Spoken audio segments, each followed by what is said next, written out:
वाहिगुरु जी का खालसा वाहिगुरु जी की फतेह।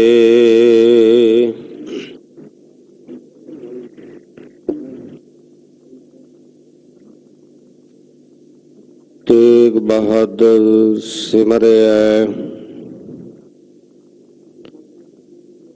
घर नाउ निध आवे ताए,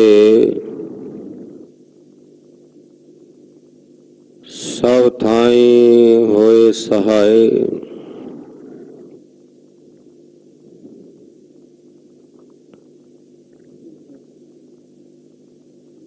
धन धन साहिब श्री गुरु तेग बहादुर साहिब जी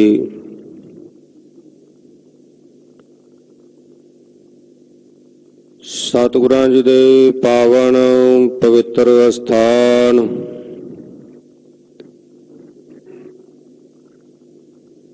गुरुद्वारा श्री दुख निवारण साहिब विखे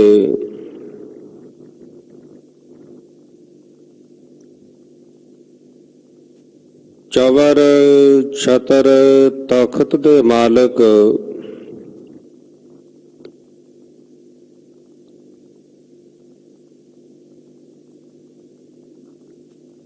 हस्ती मुकद्दस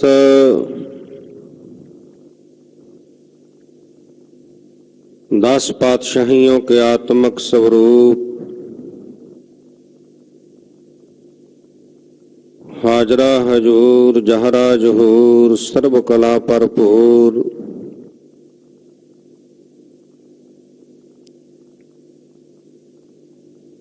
धन धन साहिब श्री गुरु ग्रंथ साहिब पातशाह जी दी पावन पवित्र बारगाह विच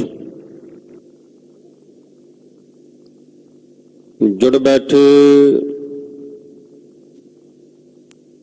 गुरु प्यारी गुरु सवारी गुरु खालसा सत संगत जीओ।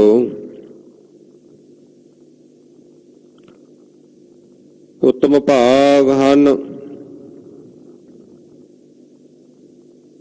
जो सत संगत दियां घड़ियां प्राप्त होईयां। गुरु कृपा दा सदका आप जी निता प्रत गुरु चरणां विच जुड़दे हो। अमृत वेले तो सतगुरु पातशाह जी दे पावन पवित्र चरणां दे विच जुड़ करके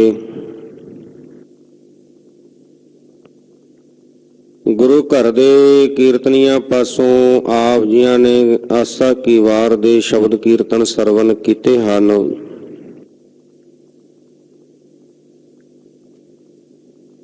उपरंत अमृत वेले पावन तख्तां ते सुभाए मन होकर के धन साहिब श्री गुरु ग्रंथ साहिब पातशाह जी ने पावन मुख वाक दी दात बख्शिश कीती जो हुणे आप जी ने सरवण कीते हन।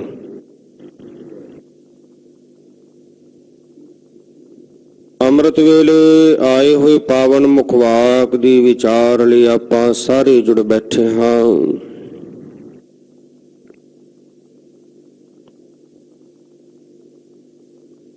अज दा शब्द जो मुख वाक दे रूप विच सानू सारियां नू प्राप्त होया,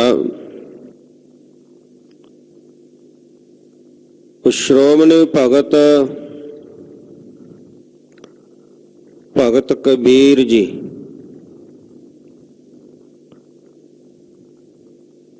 उन्हां दा उचारण कीता होया सोरठ राग दे विच धन साहिब श्री गुरु ग्रंथ साहिब पातशाह जी दे पावन अंग 655 तो लैके 656 ते ये शब्द सुभाएमन है।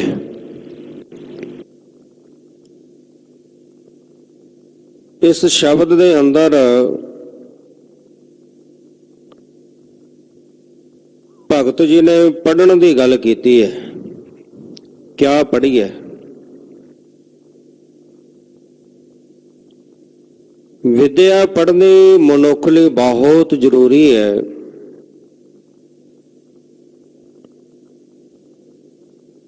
विद्या पढ़न तो बिना ਮਨੁੱਖ ਦਾ ਜੀਵਨ ਨਿਰਾ ਪਸ਼ੂ ਵਰਗਾ ਹੈ।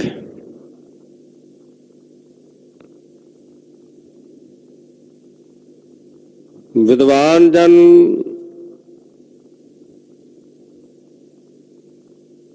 ਉਹਨਾਂ ਦਾ ਕਹਿਣਾ ਹੈ ਕਿ ਵਿਦਿਆ ਦੋ ਪ੍ਰਕਾਰ ਦੀ ਹੈ, ਇੱਕ ਵਿਵਹਾਰਿਕ ਤੇ ਇੱਕ ਅਧਿਆਤਮਕ।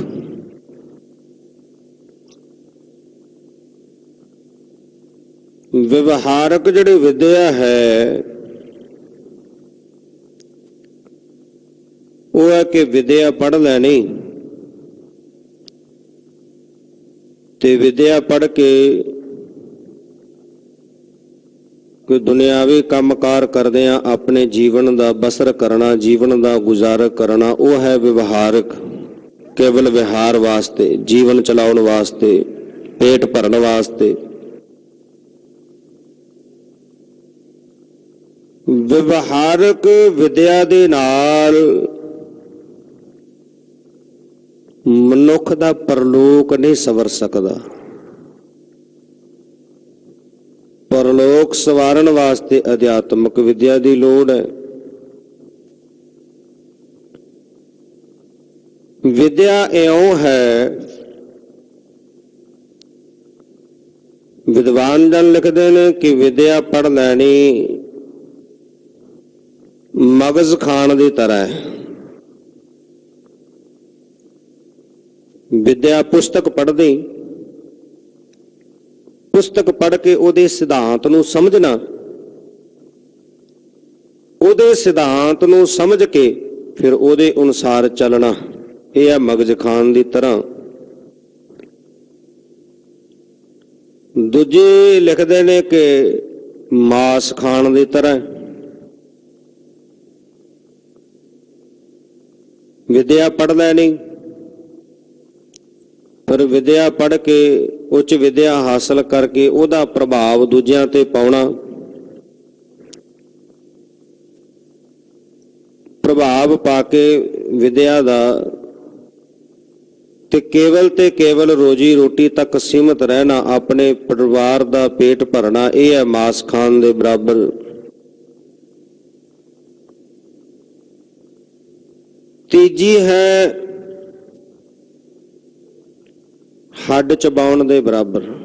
ਕਹਿੰਦੇ ਜਿਵੇਂ ਉਹ ਕਿਉਂ ਕਿਹਾ, ਕਹਿੰਦੇ ਵਿਦਿਆ ਪੜ੍ਹ ਲੈਣੀ ਤੇ ਪੜ੍ਹ ਕੇ ਉਹਦਾ ਹੰਕਾਰ ਹੋ ਜਾਣਾ, ਮਨੁੱਖ ਅਭਿਮਾਨੀ ਹੋ ਜਾਣਾ, ਵਿਦਿਆ ਦਾ ਹੰਕਾਰ ਕਰ ਲੈਣਾ। ਕਹਿੰਦੇ ਜਿਵੇਂ ਕੁੱਤੇ ਦੇ ਮੂੰਹ ਵਿੱਚ ਹੱਡੀ ਹੁੰਦੀ ਹੈ ਤੇ ਉਹ ਉਹਨੂੰ ਚਬਾਉਂਦਾ ਰਹਿੰਦਾ, ਉਹਦੇ ਦੰਦਾਂ ਦੇ ਵਿੱਚੋਂ ਖੂਨ ਨਿਕਲਣਾ ਸ਼ੁਰੂ ਹੁੰਦਾ ਤੇ ਉਹਨੂੰ ਇਉਂ ਮਹਿਸੂਸ ਹੁੰਦਾ ਕਿ ਹੱਡੀ ਵਿੱਚੋਂ ਰਸ ਆ ਰਿਹਾ ਮੈਨੂੰ। ਕਹਿੰਦੇ ਇਸ ਤਰ੍ਹਾਂ ਉਹਨਾਂ ਦਾ ਜੀਵਨ ਹੈ ਜਿਨ੍ਹਾਂ ਨੂੰ ਅਭਿਮਾਨ ਹੋ ਜਾਂਦਾ। ਪੜਿਆ ਮੂਰਖ ਆਖੀਐ ਜਿਸ ਲੱਭ ਲੋਭ ਅਹੰਕਾਰ। ਕਹਿੰਦੇ ਜਿਹੜੇ ਵਿਦਿਆ ਪ੍ਰਾਪਤ ਕਰਕੇ ਹੰਕਾਰ ਕਰਦੇ ਨੇ, ਲੱਭ ਲੋਭ ਦੀ ਬਿਰਤੀ ਰੱਖਦੇ ਨੇ, ਕਹਿੰਦੇ ਉਹਨਾਂ ਤੋਂ ਵੱਡਾ ਕੋਈ ਮੂਰਖ ਨਹੀਂ, ਉਹ ਅਸਲ ਵਿੱਚ ਵੱਡੇ ਮੂਰਖ ਨੇ।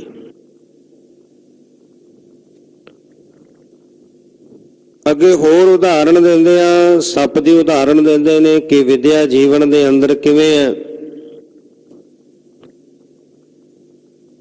ਕਹਿੰਦੇ ਇੱਕ ਸੱਪ ਉਹ ਹੈ ਜਿਹੜਾ ਹਨੇਰੀ ਰਾਤ ਦੇ ਵਿੱਚ ਮਣੀ ਬਾਹਰ ਕੱਢਦਾ ਹੈ ਤੇ ਉਹ ਮਣੀ ਦਾ ਪ੍ਰਕਾਸ਼ ਹੁੰਦਾ ਹੈ। ਹੁਣ ਜਦੋਂ ਮਣੀ ਬਾਹਰ ਕੱਢ ਕੇ ਰੱਖਦਾ ਹੈ ਤੇ ਹੰਕਾਰੀ ਹੋ ਕੇ ਫੁੰਕਾਰੇ ਮਾਰਦਾ ਹੈ। ਰੇਤ ਦੇ ਵਿੱਚ ਪਲਸੇਟੇ ਮਾਰਦਾ ਤੇ ਪਲਸੇਟੇ ਮਾਰਦਿਆਂ ਮਾਰਦਿਆਂ ਉਹ ਜਿਹੜੀ ਰੇਤ ਆ ਉਹ ਮਣੀ ਦੇ ਉੱਤੇ ਪੈ ਜਾਂਦੀ ਹੈ, ਉਹਦਾ ਪ੍ਰਕਾਸ਼ ਬੰਦ ਹੋ ਜਾਂਦਾ ਹੈ। ਫਿਰ ਉਹ ਮਣੀ ਨੂੰ ਲੱਭਣ ਦੇ ਲਈ ਬੜੀ ਕੋਸ਼ਿਸ਼ ਕਰਦਾ, ਇੱਧਰ ਉੱਧਰ ਵੇਖਦਾ ਤੇ ਹਾਰ ਕੇ ਖੱਪ ਕੇ ਮਣੀ ਨੂੰ ਲੱਭਦਿਆਂ ਉੱਥੇ ਖੱਪ ਕੇ ਮਰ ਜਾਂਦਾ ਹੈ।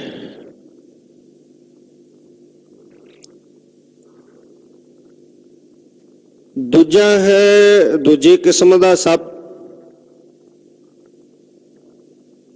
ਕਹਿੰਦੇ ਹਨੇਰੇ ਵਿੱਚ ਮਣੀ ਕੱਢਦਾ,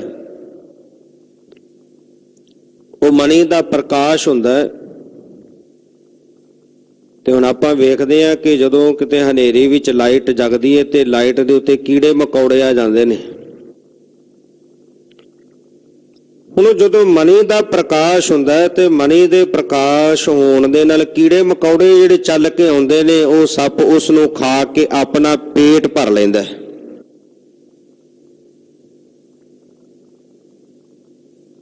ਇਸ ਤਰ੍ਹਾਂ ਦੂਜੀ ਤਰ੍ਹਾਂ ਦੇ ਉਹ ਲੋਕ ਜਿਹੜੇ ਕੇਵਲ ਤੇ ਕੇਵਲ ਵਿਦਿਆ ਪੜ੍ਹ ਕੇ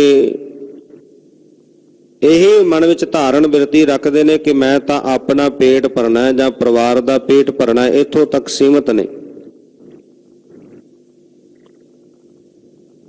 ਤੀਜੀ ਕਿਸਮ ਦਾ ਸੱਪ ਹੈ ਜਿਹੜਾ ਪੂਰਨਮਾਸ਼ੀ ਦੀ ਰਾਤ ਨੂੰ ਮਣੀ ਕੱਢਦਾ ਬਾਹਰ, ਔਰ ਉਹ ਮਣੀ ਦਾ ਪ੍ਰਕਾਸ਼ ਹੁੰਦਾ ਹੈ।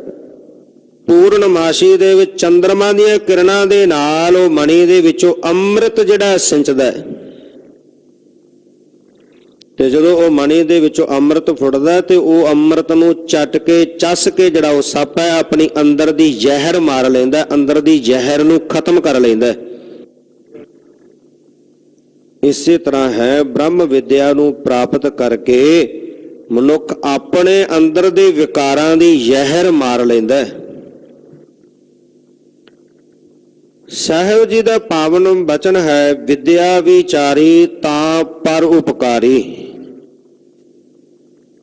ਵਿਦਿਆ ਨੂੰ ਪੜ੍ਹ ਕੇ ਵਿਚਾਰ ਕਰਕੇ ਪਰਉਪਕਾਰ ਦੀ ਬਿਰਤੀ ਧਾਰਨ ਕਰਨੀ। ਇਹ ਨਹੀਂ ਕਿ ਵਿਦਿਆ ਪੜ੍ਹ ਲੈਣੀ ਤੇ ਹੰਕਾਰੀ ਹੋ ਜਾਣਾ, ਮਾਨੀ ਹੋ ਜਾਣਾ, ਅਭਿਮਾਨੀ ਹੋ ਜਾਣਾ।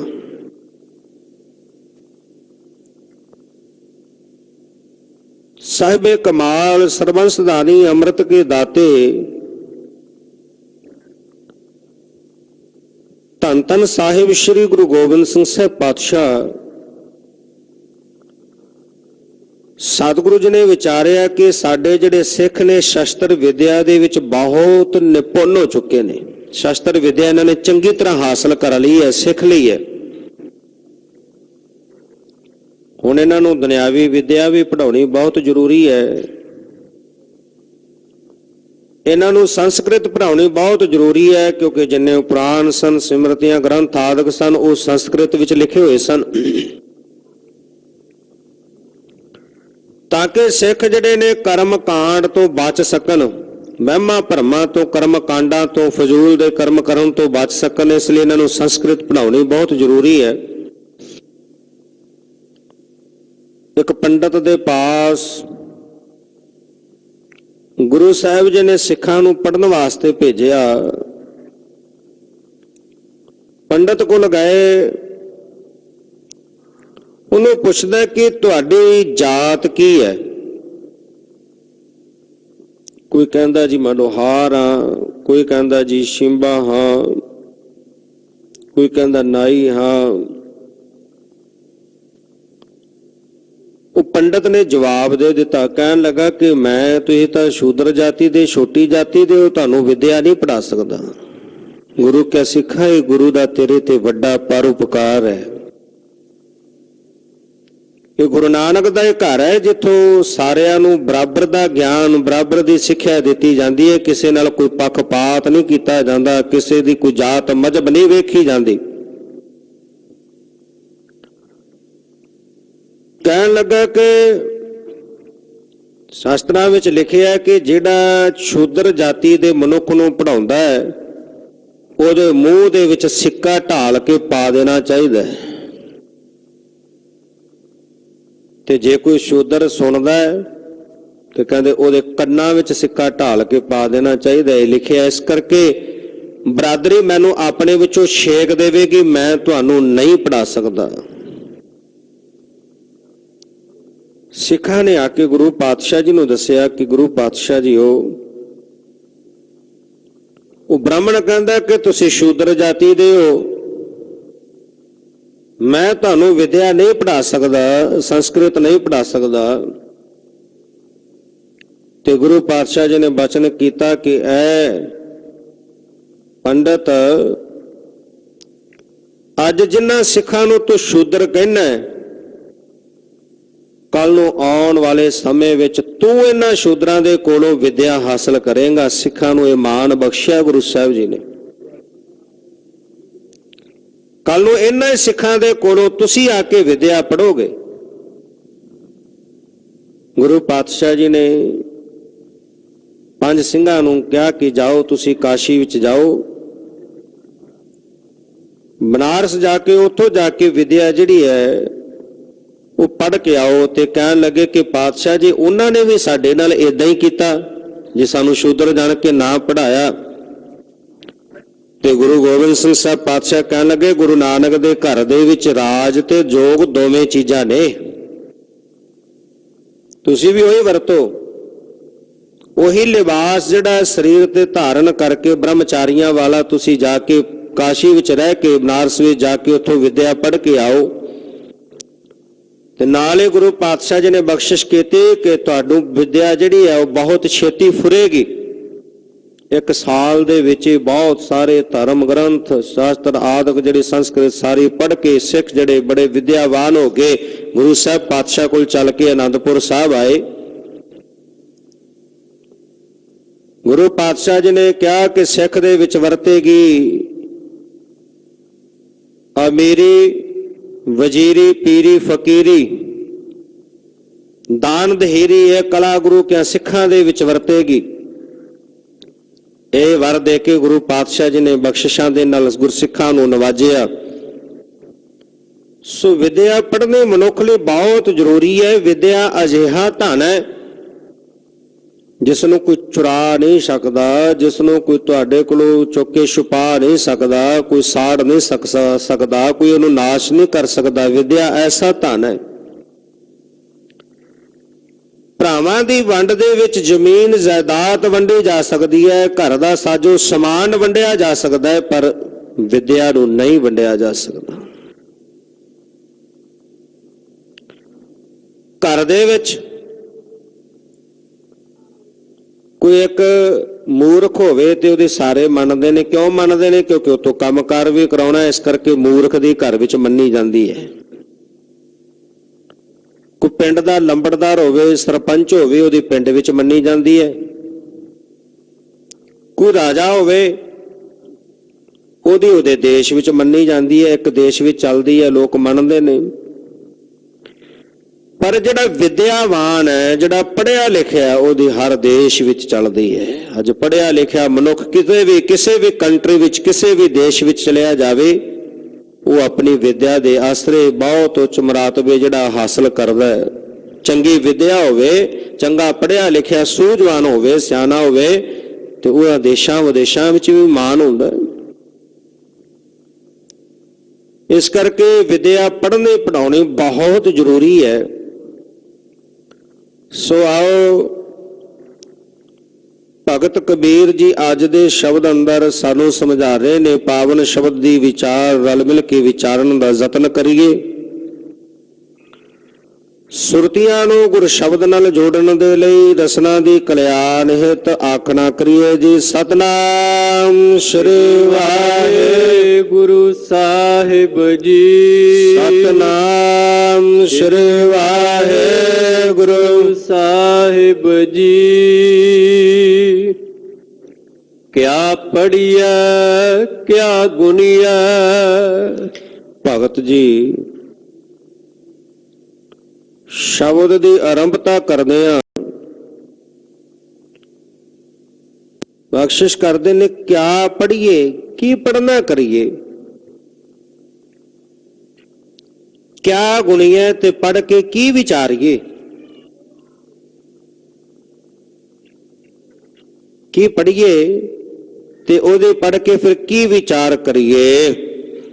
ਕਿਆ ਵੇਦ ਪੁਰਾਨਾ ਸੁਣੀਐ, ਤੇ ਵੇਦ ਤੇ ਪੁਰਾਣ ਜਿਹੜੇ ਨੇ ਸੁਣ ਕੇ ਫਿਰ ਕੀ ਕਰੀਏ, ਕੀ ਹੋਵੇਗਾ।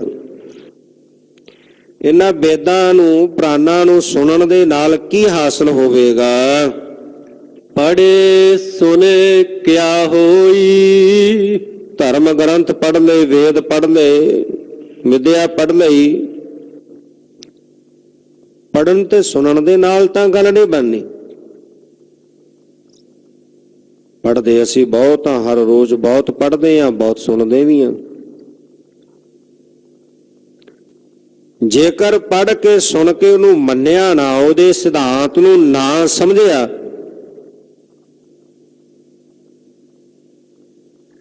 ਤੇ ਸਾਡਾ ਪਰਲੋਕ ਨਹੀਂ ਸਵਰਨਾ। ਆਤਮਿਕ ਸੂਝ ਬੂਝ ਦੀ ਪ੍ਰਾਪਤੀ ਨਹੀਂ ਹੋਣੀ। ਪੜ੍ਹਨ ਤੇ ਸੁਣਨ ਦੇ ਨਾਲ ਕੀ ਹੋਵੇਗਾ? ਜੋ ਸਹਿਜ ਨਾ ਮਿਲਿਓ ਸੋਈ। ਜਿੰਨੇ ਦੇਰ ਤੱਕ ਉਹ ਅਕਾਲ ਪੁਰਖ ਵਾਹਿਗੁਰੂ ਪਰਮੇਸ਼ਰ ਦੀ ਪ੍ਰਾਪਤੀ ਨਹੀਂ ਹੁੰਦੀ। ਬੜੇ ਬੜੇ ਲੋਕ ਪੜ੍ਹੇ ਲਿਖੇ, ਜਿਨ੍ਹਾਂ ਨੂੰ ਬੜਾ ਹੰਕਾਰ ਹੈ, ਆਪਣੀ ਬੜੀ ਵਿਦਿਆ ਦਾ ਮਾਣ ਹੈ। ਕਾਸ਼ੀ ਦੇ ਵਿੱਚ ਇੱਕ ਪੰਡਤ ਬਹੁਤ ਜਿਹੜਾ ਪੜ੍ਹਿਆ ਲਿਖਿਆ ਸੀ, ਬੜੇ ਧਰਮ ਗ੍ਰੰਥ ਪੜ੍ਹੇ, ਬੜੇ ਸ਼ਾਸਤਰ ਸਿਮਰਤੀਆਂ ਸਾਰੀਆਂ ਉਹਨੇ ਪੜ੍ਹੀਆਂ, ਬੜੀ ਉੱਚ ਵਿਦਿਆ ਹਾਸਲ ਕੀਤੀ ਹੋਈ। ਪੜ੍ਹ ਪੜ੍ਹ ਕੇ ਉਹਨੂੰ ਮਾਣ ਹੋ ਗਿਆ, ਵਿਦਿਆ ਦਾ ਹੰਕਾਰ ਹੋ ਗਿਆ। ਤੇ ਹੁਣ ਜਿਹੜਾ ਵੀ ਚੱਲ ਕੇ ਆਵੇ ਕਾਸ਼ੀ ਦੇ ਵਿੱਚ ਤੇ ਉਹਦੇ ਨਾਲ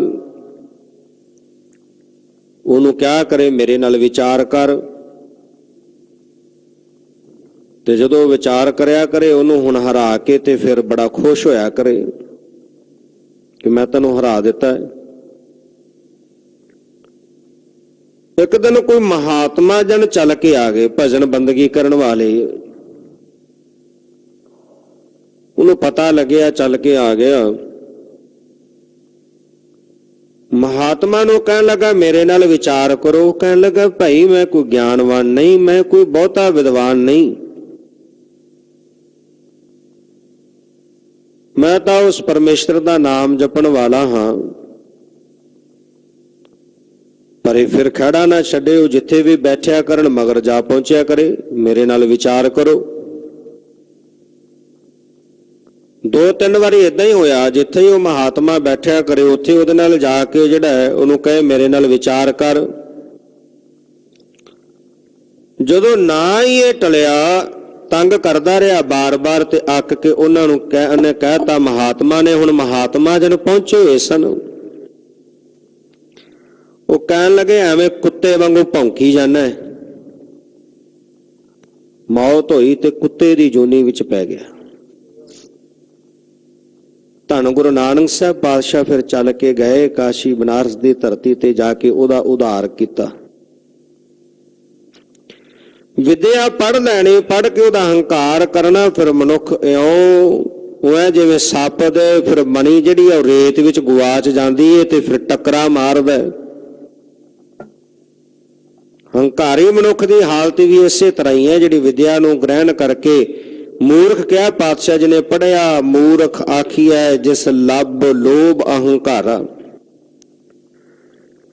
ਬੜੇ ਉੱਚ ਵਿਦਿਆ ਹਾਸਲ ਕਰ ਲਈ, ਬਹੁਤ ਕੁਝ ਪੜ੍ਹ ਲਿਆ, ਬਹੁਤ ਕੁਝ ਸੁਣ ਲਿਆ, ਪਰ ਜੇ ਪੜ੍ਹ ਸੁਣ ਕੇ ਉਹਨੂੰ ਅੰਦਰ ਵਸਾਇਆ ਨਹੀਂ, ਉਹਦੇ ਸਿਧਾਂਤ ਨੂੰ ਸਮਝਿਆ ਨਹੀਂ, ਓਨੀ ਦੇਰ ਤੱਕ ਉਸ ਅਕਾਲ ਪੁਰਖ ਵਾਹਿਗੁਰੂ ਪਰਮੇਸ਼ਰ ਦੀ ਪ੍ਰਾਪਤੀ ਨਹੀਂ।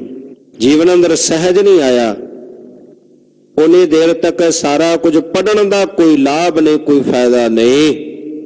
ਹਰ ਕਾ ਨਾਮ ਨਾ ਜਪਸ ਗਵਾਰਾ। ਐ ਮੂਰਖ ਮਨੁੱਖ, ਤੂੰ ਉਸ ਹਰੀ ਵਾਹਿਗੁਰੂ ਪਰਮੇਸ਼ਰ ਦੇ ਨਾਮ ਨੂੰ ਨਹੀਂ ਜਪਦਾ।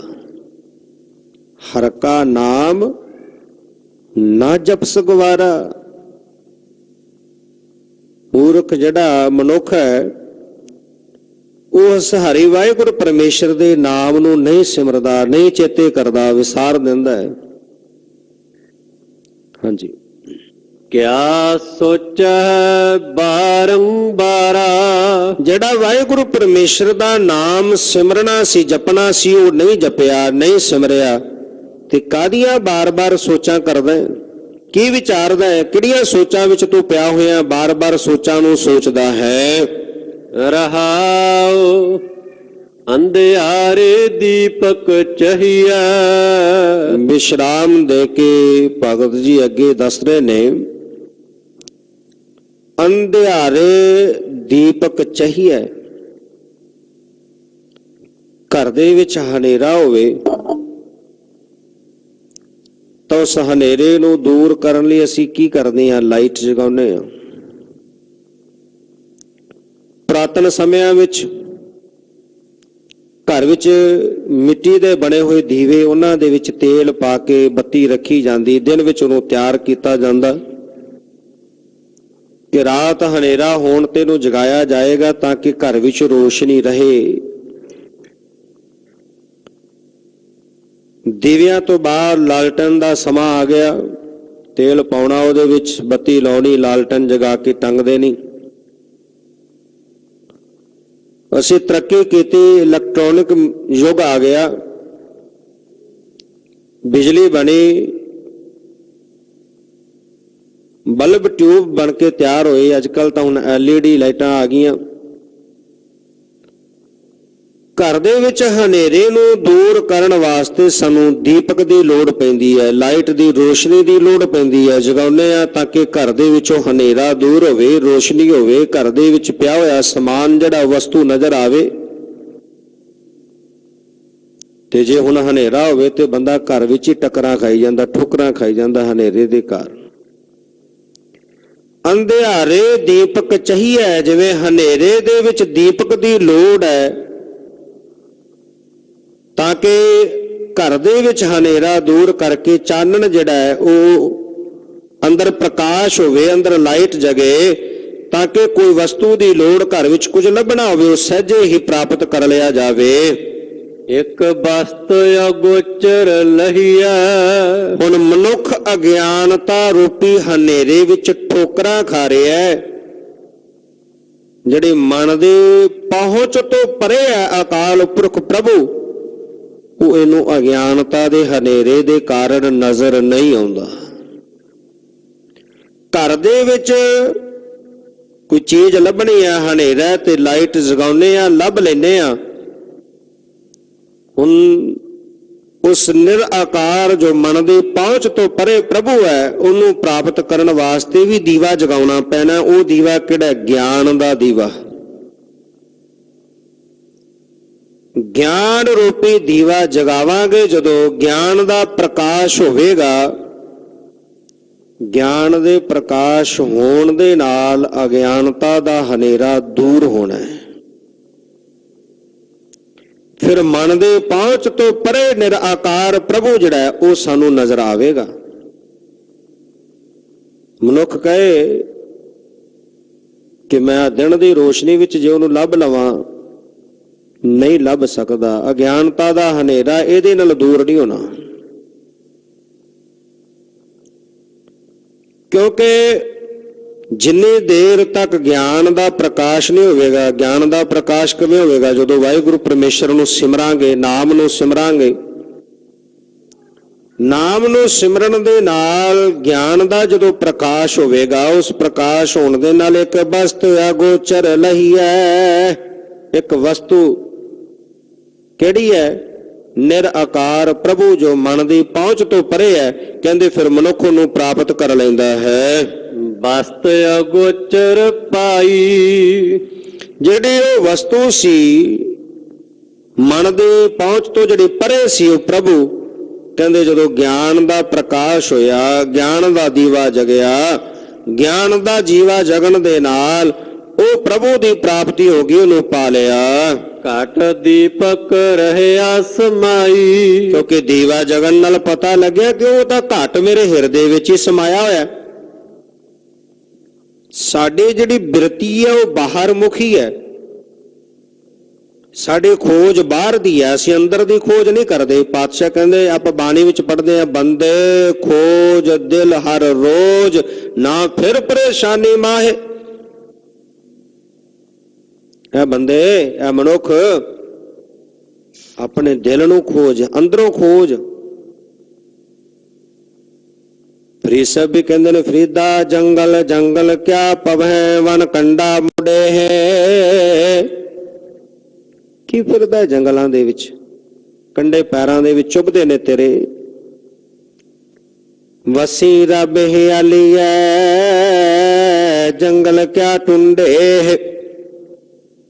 ਤੇਰੇ ਹਿਰਦੇ ਵਿੱਚ ਰੱਬ ਵਸਦਾ, ਤੂੰ ਜੰਗਲਾਂ ਵਿੱਚ ਬਾਹਰ ਭਾਜਦਾ ਫਿਰਦਾ। ਸੋ ਜਦੋਂ, ਕਿਉਂਕਿ ਮਨੁੱਖ ਨੇ ਬੜੀ ਖੋਜ ਕੀਤੀ, ਖੋਜ ਕਰਕੇ ਬਹੁਤ ਕੁਝ ਪ੍ਰਾਪਤ ਕੀਤਾ। ਖੋਜ ਕਰਦਿਆਂ ਕਰਦਿਆਂ ਮਨੁੱਖ ਚੰਦਰਮਾ ਤੇ ਮੰਗਲ ਗ੍ਰਹਿ ਤੇ ਜਾ ਪਹੁੰਚਿਆ। ਤੇ ਕਿੰਨਾ ਧਨ ਖਰਚ ਹੋਇਆ, ਕਿੰਨੀ ਮਿਹਨਤ ਲੱਗੀ, ਕਿੰਨਾ ਸਮਾਂ ਲੱਗਿਆ। ਜਾ ਕੇ ਜਦੋਂ ਪਹਿਲੀ ਵਾਰੀ ਮਨੁੱਖ ਚੰਦਰਮਾ ਤੇ ਪਹੁੰਚਿਆ ਤੇ ਕੀ ਲੈ ਕੇ ਆਇਆ? ਇੱਕ ਮੁੱਠੀ ਪਰ ਰੇਤ। ਤੇ ਜੇਕਰ ਇੰਨੀ ਖੋਜ ਅੰਦਰ ਦੀ ਹੋਵੇ, ਜੇ ਮਨੁੱਖ ਇੰਨਾ ਆਪਣੇ ਆਪ ਨੂੰ ਅੰਦਰੋਂ ਖੋਜ ਲਵੇ, ਤੇ ਉਹ ਪ੍ਰਭੂ ਜਿਹੜਾ ਨਿਰਾਕਾਰ ਹੈ, ਮਨ ਦੀ ਪਹੁੰਚ ਤੋਂ ਪਰੇ ਹੈ, ਜਿਹਨੂੰ ਮਨੁੱਖ ਬਾਹਰ ਭਾਲਦਾ ਫਿਰਦਾ, ਲੱਭਦਾ ਫਿਰਦਾ, ਜੰਗਲਾਂ ਵਿੱਚ, ਕੰਦਰਾਂ ਵਿੱਚ, ਘਰ-ਬਾਰ ਤਿਆਗ ਕੇ ਜੰਗਲਾਂ ਵਿੱਚ ਚਲਾ ਜਾਂਦਾ। ਪਾਤਸ਼ਾਹ ਕਹਿੰਦੇ ਘਟ ਦੀਪਕ ਰਿਹਾ ਸਮਾਈ। ਜਦੋਂ ਦੀਪਕ ਜਗਿਆ, ਗਿਆਨ ਦਾ ਦੀਵਾ ਜਗਣ ਦੇ ਨਾਲ ਜਦੋਂ ਗਿਆਨ ਦਾ ਪ੍ਰਕਾਸ਼ ਹਿਰਦੇ ਵਿੱਚ ਹੋਇਆ, ਤੇ ਫਿਰ ਉਹ ਵਾਹਿਗੁਰੂ ਪਰਮੇਸ਼ਰ ਨੂੰ ਵੇਖਿਆ, ਕਹਿੰਦੇ ਮੇਰੇ ਘਟ ਹਿਰਦੇ ਵਿੱਚ ਹੀ ਸਮਾਇਆ ਹੋਇਆ ਹੈ। ਉਸ ਪ੍ਰਭੂ ਨੂੰ ਪਾ ਲਿਆ, ਪ੍ਰਾਪਤ ਕਰ ਲਿਆ।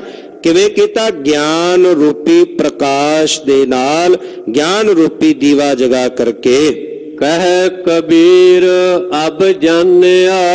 ਹੁਣ ਜਿਹੜਾ ਮੇਰਾ ਮਨ ਸੀ ਉਹਨੇ ਇਹ ਜਾਣ ਲਿਆ। ਕਬੀਰ ਸਾਹਿਬ ਕਹਿੰਦੇ ਜਿਹਨੂੰ ਭਾਲਦਾ ਫਿਰਦਾ ਸੀ, ਲੱਭਦਾ ਫਿਰਦਾ ਸੀ, ਜਦੋਂ ਗਿਆਨ ਦਾ ਪ੍ਰਕਾਸ਼ ਹੋਇਆ, ਉਹ ਪ੍ਰਭੂ ਜਿਹੜਾ ਸੀ ਅੰਦਰੋਂ ਪ੍ਰਾਪਤ ਹੋ ਗਿਆ। ਹੁਣ ਮਨ ਨੇ ਉਹਨੂੰ ਆਪਣੇ ਹਿਰਦੇ ਦੇ ਅੰਦਰ ਜਾਣ ਲਿਆ ਹੈ। ਜਬ ਜਾਣਿਆ ਤੋ ਮਨ ਮਾਨਿਆ। ਤੇ ਮਨੁੱਖ ਦਾ ਮਨ ਉਨੀ ਦੇਰ ਨਹੀਂ ਮੰਨਦਾ ਜਿੰਨੀ ਦੇਰ ਕੋਈ ਗੱਲ ਬਣਦੀ ਨਹੀਂ। ਤੇ ਕਹਿੰਦੇ ਹੁਣ ਜਦੋਂ ਜਾਣ ਲਿਆ, ਜਬ ਜਾਣਿਆ, ਹੁਣ ਜਦੋਂ ਜਾਣ ਲਿਆ, ਤੋ ਮਨ ਮੰਨਿਆ। ਕਬੀਰ ਸਾਹਿਬ ਕਹਿੰਦੇ ਹੁਣ ਮੇਰਾ ਮਨ ਜਿਹੜਾ ਉਹ ਮੰਨ ਗਿਆ ਹੈ। ਜਦੋਂ ਉਹਨੂੰ ਜਾਣ ਲਿਆ, ਉਹਦੀ ਪ੍ਰਾਪਤੀ ਹੋ ਗਈ, ਉਹਨੂੰ ਪਾ ਲਿਆ, ਇਹ ਵੇਖ ਲਿਆ ਕਿ ਤਾਂ ਮੇਰੇ ਹਿਰਦੇ ਵਿੱਚ ਹੀ ਹੈ, ਮੇਰੇ ਅੰਦਰ ਹੀ ਹੈ।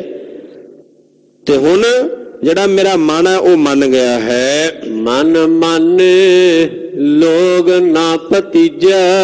ਤੇ ਕਬੀਰ ਸਾਹਿਬ ਕਹਿੰਦੇ ਮੇਰਾ ਮਨ ਤਾਂ ਮੰਨ ਗਿਆ, ਹੁਣ ਲੋਕ ਨਹੀਂ ਭਤੀਜਦੇ, ਲੋਕ ਨਹੀਂ ਮੰਨਦੇ। ਉਹ ਕਹਿੰਦੇ ਇਹ ਕਿਵੇਂ ਹੋ ਸਕਦਾ ਹੈ? ਨਹੀਂ ਮੰਨਦੇ ਨਾ, ਜੇ ਕਿਸੇ ਨੂੰ ਕੋਈ ਦੱਸੇ ਤੇ ਉਹ ਕਹਿੰਦਾ ਨਹੀਂ ਏਦਾਂ ਨਹੀਂ ਹੋ ਸਕਦਾ, ਇਹ ਕਿਵੇਂ ਹੋ ਸਕਦਾ? ਕਹਿੰਦੇ ਮੇਰਾ ਮਨ ਤਾਂ ਮੰਨ ਗਿਆ, ਪਰ ਇਹ ਜਿਹੜੇ ਲੋਕ ਨੇ ਇਹ ਨਹੀਂ ਭਤੀਜਦੇ, ਇਹ ਨਹੀਂ ਮੰਨਣ ਵਾਸਤੇ ਤਿਆਰ। ਨਾ ਭਤੀਜਾ ਤੋ ਕਿਆ ਕੀਜੈ। ਨਹੀਂ ਭਤੀਜਦੇ, ਨਹੀਂ ਮੰਨਦੇ ਤੇ ਕਿਆ ਕਰੀਏ? ਕਹਿੰਦਾ ਮੇਰਾ ਮਨ ਤਾਂ ਮੰਨ ਗਿਆ ਨਾ, ਮੇਰੇ ਮੰਨਣ ਤੇ ਉਹਨੂੰ ਮੰਨ ਲਿਆ ਨਾ। ਨਹੀਂ ਮੰਨਦੇ ਤੇ ਕਹਿੰਦੇ ਛੱਡ ਦੇ ਇਹਨਾਂ ਨੂੰ। ਮਨੁੱਖ ਦੁਨੀਆ ਦੇ ਇਹਦੇ ਇਸੇ ਵਿੱਚ ਹੀ ਪਿਆ ਹੋਇਆ ਨਾ, ਤਾਂ ਕਰਕੇ ਉਹਦੇ ਤੋਂ ਦੂਰ ਹੈ। ਕਹਿੰਦੇ ਤੂੰ ਛੱਡ ਇਹਨਾਂ ਨੂੰ, ਜੇ ਨਹੀਂ ਮੰਨਦੇ, ਤੇਰਾ ਮਨ ਤਾਂ ਮੰਨ ਗਿਆ ਨਾ। ਹੁਣ ਇਸ ਕਰਕੇ ਜੇ ਮੇਰਾ ਮਨ ਮੰਨਿਆ, ਜੇ ਲੋਕ ਨਹੀਂ ਭਤੀਜਦੇ, ਖੁਸ਼ ਹੁੰਦੇ, ਮੰਨਦੇ, ਤੇ ਤੂੰ ਇਹਨਾਂ ਦੀ ਪ੍ਰਵਾਹ ਜਿਹੜੀ ਆ ਉਹ ਛੱਡ ਦੇ। ਸੋ ਅੱਜ ਦੇ ਸ਼ਬਦ ਅੰਦਰ ਭਗਤ ਕਬੀਰ ਸਾਹਿਬ ਜੀ ਨੇ ਉਪਦੇਸ਼ ਦੇ ਕਰਕੇ ਸਮਝਾਉਣਾ ਕੀਤਾ ਹੈ ਕਿ ਕੇਵਲ ਧਰਮ ਗ੍ਰੰਥ ਪੜ੍ਹ ਲੈਣੇ ਠੀਕ ਹੈ, ਵਿਦਿਆ ਪੜ੍ਹਨੀ ਬਹੁਤ ਜ਼ਰੂਰੀ ਹੈ।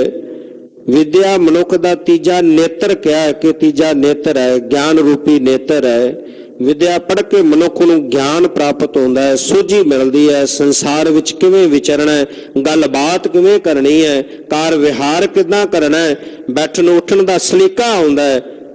ਕਈ ਵਾਰੀ ਵੇਖਦੇ ਆ ਮਨੁੱਖ ਨਾ ਪੜ੍ਹਿਆ ਹੋਵੇ, ਅਨਪੜ੍ਹਤਾ ਹੋਵੇ, ਤੇ ਉਹਨੂੰ ਗੱਲਬਾਤ ਕਰਨ ਦਾ ਹੀ ਪਤਾ ਨਹੀਂ ਹੁੰਦਾ, ਬੈਠਣ ਉੱਠਣ ਦਾ ਹੀ ਪਤਾ ਨਹੀਂ ਹੁੰਦਾ।